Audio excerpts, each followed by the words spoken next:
Lose interest after starting work? Then blame yourself? But what is the reason? To know, watch the full video. Step 1.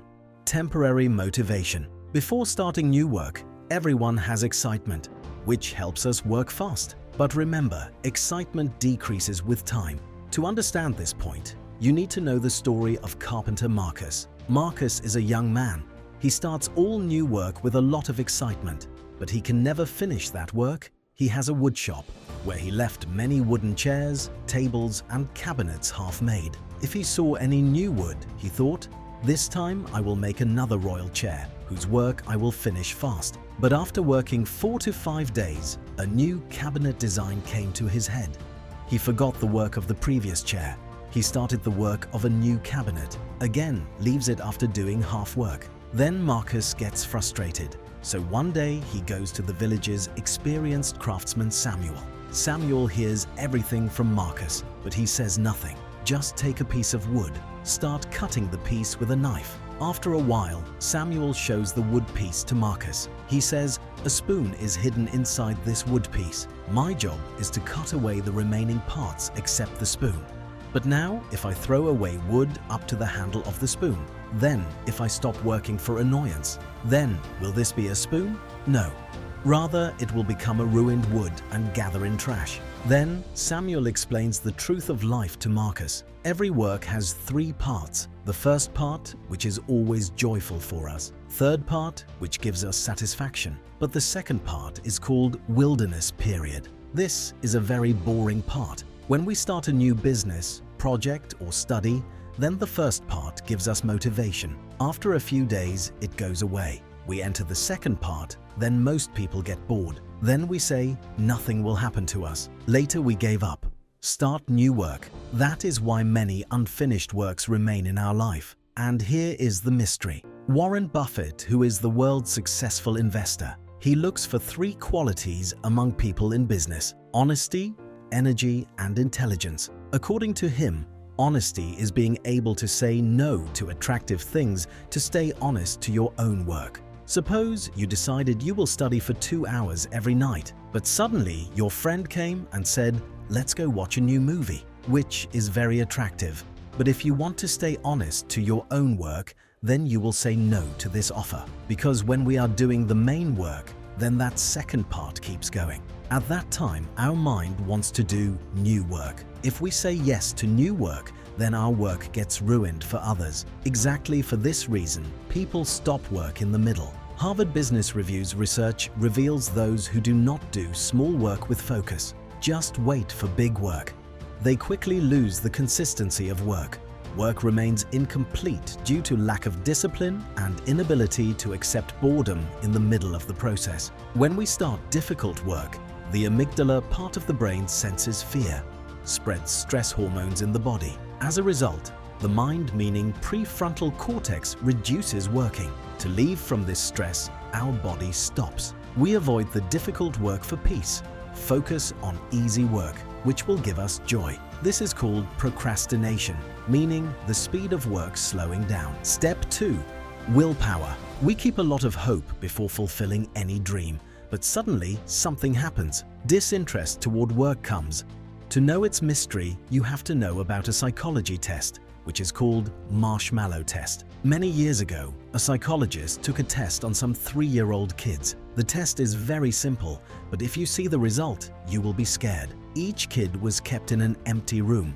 Marshmallow was kept in front of them, which is kids' favorite food. The researcher tells the kids, "I am going out for a while for some work. If after coming I see no one ate the marshmallow, then I will give you another marshmallow as a reward. And if you eat the marshmallow, no reward will be given." Saying this, the researcher goes out of the room. After that, the real drama begins. Just after a few seconds, some kids eat the marshmallow. Some remaining kids keep their eyes closed, so that focus is not on food. But in the end, they controlled greed. As a reward, they get 2 marshmallows. But the shocking thing is, researchers tracked these kids for 30 years. They saw the kids who could control food, greed grew up to be rich. And the kids who could not control greed failed in their career. This test gives us a lesson. Our new work gets ruined for wrong planning in the brain. Suppose you go to a supermarket and buy a big packet of chocolate. Your mind will think, I will eat one chocolate a day. The first few days you can control greed, but when tired with the pressure of work and study, the brain's decision-making power decreases. We cannot control ourselves. Eat all chocolates of the whole packet. Another reason is connected to this, the greed to win everything together. When we hear motivational words, we fix many goals together. I think from tomorrow I will get up at 5 a.m., won't touch my phone, learn new work, won't stay awake till 4 at night. Though this sounds wonderful, it is wrong. According to psychologists, human willpower is like a phone battery. After waking up in the morning, charge is full in this battery. After doing some work all day, its charge keeps decreasing. Doing a lot of work together will put pressure on the brain. Wanting to become Rockstar and Bill Gates on the same day finishes your charge in the middle. Wanting to get everything together, you cannot be best in any work. If you do not divide big work into small parts, work cannot be finished. If Zuckerberg gave time every day for gym, learning music, cooking, then he could finish no work. Limited energy stays inside us. Psychological research has shown if you leave any work half done, the brain cannot forget it, which is known as the Zeigarnik effect. Unfinished work creates a mental burden in the brain, which removes the battery of willpower. Step 3. Perfection. According to psychologist Peter Holland, another trap is for not being able to finish work, whose name is perfection. People want everything to be perfect. Many people think this is a quality, but actually, this is fear of the mind. Let me clarify the matter a bit more.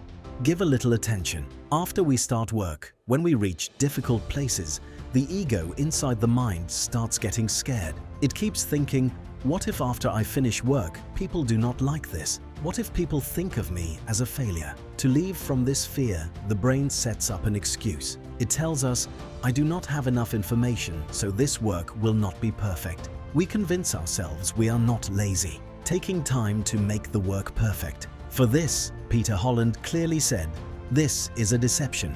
If you do not finish work out of fear of making it perfect, you will learn nothing new in life. Rather than 10 perfect ideas in the brain, finishing one faulty work in reality is important. With this fear of making perfect, action versus motion trap is connected. That is, when thinking of finishing work, we think of failure first. To escape from this fear, the brain tells us to do other unnecessary work connected to the work. Like you might write a new book or assignment, but without writing, you are just making a routine in a diary, searching fonts on the internet, thinking which pen to write with. According to psychologists, this type of work is called motion, meaning planning. In this, you think of yourself as busy. You feel you are inside the work, but in the end, you see your work did not even start. Why do we follow this motion? Because there is no fear of failure in this, but starting the real work action or writing has a chance of making a mistake. And for this planning, we become lazy and think we are working. But after many days, you see work is not finishing.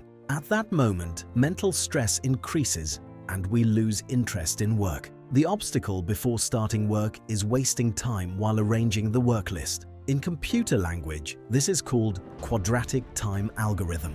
In 2003, Linux operating system programmers saw the computer was wasting more time just arranging which work to do first, so it was not getting time to do the real work. Then, without arranging perfect work, they divided the works. When many messages accumulate in our inbox, more time is wasted finding which one is important. So the thought of arranging work perfectly must be dropped, must jump directly into work. When laziness feels good, leaving work, think of the 10-10-10 rule. Ask yourself, if I do laziness for the next 10 minutes, how will I feel? Maybe it feels good. What will happen if I do laziness for the next 10 hours? The pressure of work will increase and I will feel guilty. And what will happen if you are lazy for 10 days? Mental failure will increase and I will feel regret. People think about future pain. As a result, look for comfort in the present, so they cannot finish work. Psychologist Dr. Timothy Seikl also saw in research avoiding work in the present means having to suffer more pain in the future. Step 4. Overstimulation. Now I come to the words of the famous villain of the modern era, and that is the mobile phone. Research has shown nowadays people work in front of computers, but if the phone is kept beside the computer, they can focus for 40 seconds. And if Messenger is open on the phone, time decreases to 35 seconds. Many think the main problem is the around obstacle elements, but the real truth is different. The problem is not that we are getting distracted. The problem is the brain which is overstimulated. We look for distraction of attention. There is a mechanism named novelty bias in the brain. If it gets any new information, it gives a joyful element named dopamine. Like a like on Facebook, a new message in mail, a new video on YouTube. This is that joy which we get if we eat fast food. When the mind faces difficult work, it wants to get dopamine joy to ignore from that work. So it tells me to hold the phone. Since the brain is getting a reward for looking for distraction, it does not keep patience to do boring work. This is why no one can finish work in the modern era. With this dopamine, the fear of boredom is connected. Have you ever thought, why can we finish movies or games for hours but leave a useful assignment? The reason is our brain judges everything comparatively. Suppose you entered a dark room from the sun. The first few minutes around will feel dark because your eyes were adjusted to the sun. In exactly the same way, when we stay with social media, games all day, the brain's stimulation level stays high. From that condition, if suddenly reading a difficult book, it feels boring to the brain. Our brain fears boredom. In 2014, psychologists did a test on this matter. They made a group of young men and women sit alone in an empty room. There was no phone, book, pen or entertainment medium in that room. They were told to sit quietly for the next 15 minutes, and there was a button in the room which, if pressed, would give an electric pain shock to the body. Do you know what the result was? It was seen 67% of boys and 25% of girls could not tolerate just 15 minutes of boredom.